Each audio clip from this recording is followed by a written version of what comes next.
What's up, guys? I'm over here on Euro News. I just wanted to let you hear this utter lies out of this president at the UN. This is Barack Obama at the And yet UN. our societies are filled with uncertainty and unease and strife.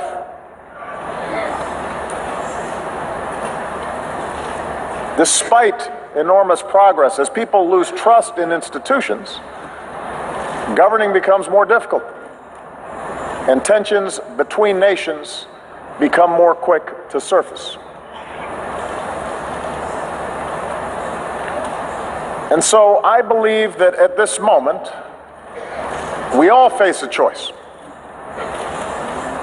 We can choose to press forward with a better model of cooperation and integration, or we can retreat into a world sharply divided and ultimately in conflict along age-old lines of nation and tribe and race and religion.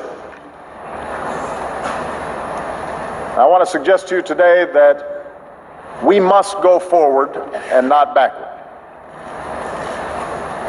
I believe that as imperfect as they are, the principles of open markets and accountable governance, of democracy and human rights and international law that we have forged remain the firmest foundation for human progress in this century.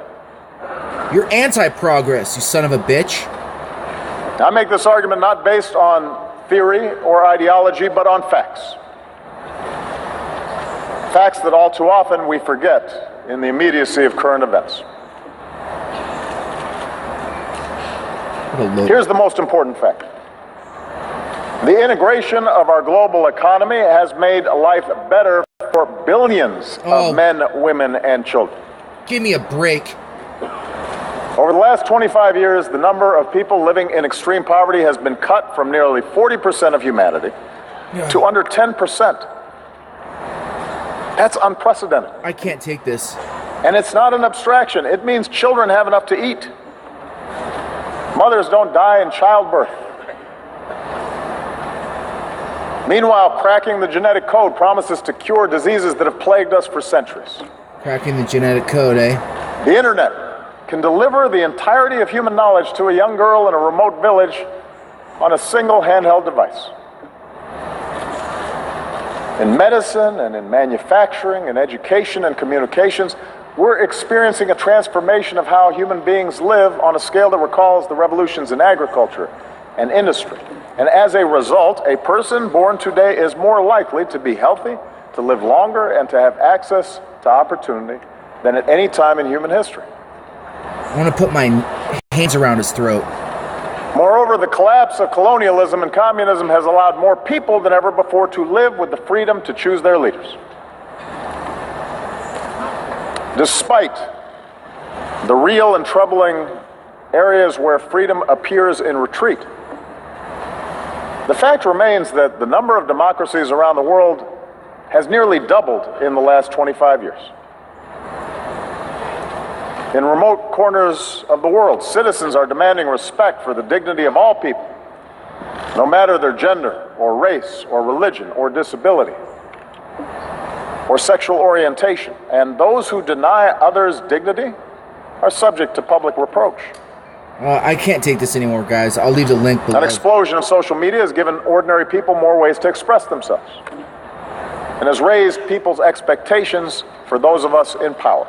Everything out of his mouth is just lies. Indeed, our international order has been so successful that we take it as a given that great powers no longer fight world wars. That the end of the Cold War lifted the shadow of nuclear Armageddon. This reminds me of a whore. That the battlefields of Europe have been replaced by peaceful union. Pimping herself that out. China and India for the remained New World Order. On a path of remarkable growth. Just saying what the UN wants to hear. Give me a job. I say all this not to whitewash the challenges we face or to suggest complacency. Rather, I believe that we need to acknowledge these achievements in order to summon the confidence to carry this progress forward and to make sure that we do not abandon those very things that have delivered this progress. All right, I got to cut it off, but they're going to use this SOB somehow with the United Nations, and I just, my anger level is through the roof when I listen to this guy talk. I can't sit here and listen to any more of him. Sorry. I'll leave the link below. I just wanted to give you a little piece of that trash, that filth, that garbage that spews out of his mouth. It's nothing but lies. And the way that he says it, the way that he's trained, and the way that he speaks and gestures and all this crap just sounds good, but it's filth. It's filth, and I'm regarded to say it's filth. You know what I'm saying? It's just utter nonsense. Ugh. This has been James from the Research Revolution. Sorry I lost it there, guys, but